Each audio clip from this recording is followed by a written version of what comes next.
kidding. Hi guys, here's your movie about Athens and Sparta.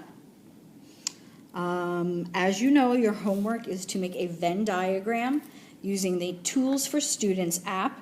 You're going to choose the compare contrast template and write about the similarities and differences between the two Greek city-states, Athens and Sparta. So even though the cities were isolated from one another, the people who lived in ancient Greece all spoke the same language, they believed in the same gods, and they shared a common history. But even so, they didn't necessarily think of themselves as Greek. They referred to themselves as Athenians or Spartans. Each city-state had its own personality, laws, goals, and customs, and ancient Greeks were very loyal to their city-state. The Athenians thought they were the shining star of all the Greek city-states. They thought they were the best. They had the best literature, poetry, drama, theater, education, beautiful buildings, and of course they had democracy. Athenian education, girls kind of didn't matter in this situation. They learned at home from their mothers, and they learned how to run a home, cooking, cleaning, sewing, and they were taught how to be good wives and mothers, and that's it.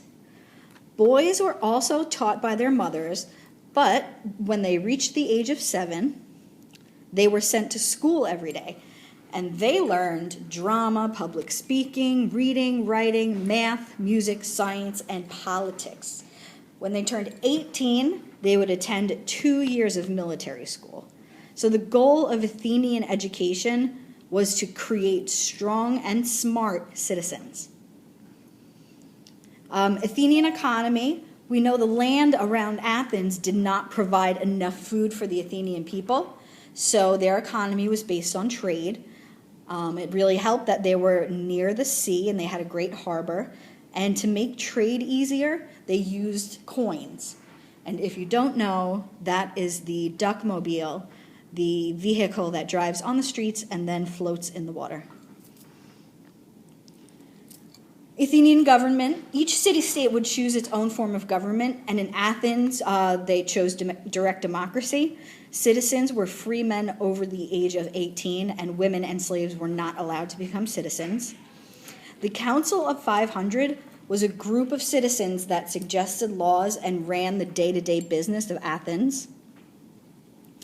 And the Assembly of Athens had over 6,000 citizens, and they would get together to discuss issues and vote on suggested laws. Every member of the Assembly of Athens had the right to speak.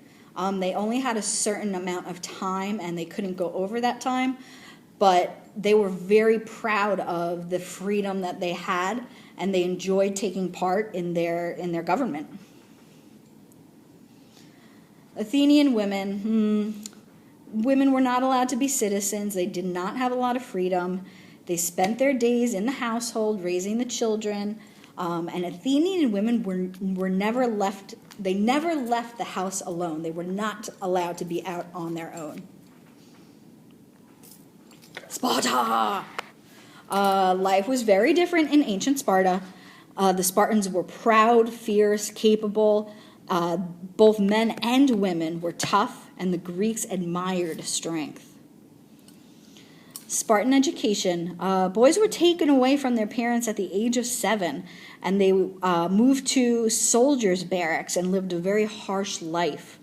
Children were often whipped in front of groups of other Spartans, and they were not allowed to cry out in pain.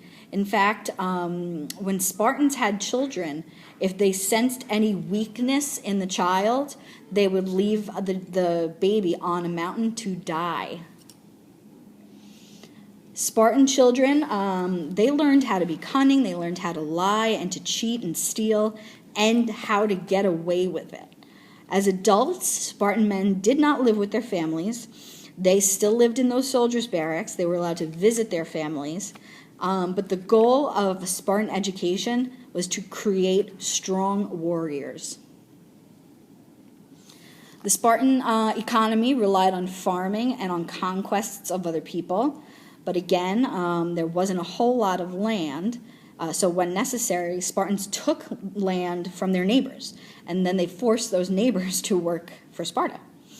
And because Spartan men were expected to serve in the army until age 60, Sparta had to rely on slaves and non-citizens to produce the goods. They also discouraged trade. They thought that if there was a lot of contact with other city-states, new ideas would come to Sparta, cultural diffusion, and weaken their government. And Sparta also disliked trading, so instead of using coins, they used heavy iron bars as money. So if you wanted to steal money from somebody in Sparta, you needed very big muscles. Sparta's government was an oligarchy, which we know is a government of rule by a few people. The Council of Elders were those people. They elected citizens who held the real power. They were elected citizens who held the real power, and they were the ones who suggested laws to the assembly. The Spartan assembly could only vote yes or no. There was no discussion allowed. And the assembly really didn't have any power. It was the Council of Elders that held all of the power. Even if the assembly passed a law, the Council of Elders could override it or suggest a new law. That's where all the power was.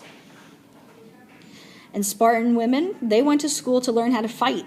They lived at home during their training, and they grew up to be warriors. And as adults, Spartan women had much more freedom than Athenian women. Some of them were business women. They were free to move about and visit neighbors without permission from their husbands. And they really controlled the family because a lot of times their husbands were off fighting in Spartan wars.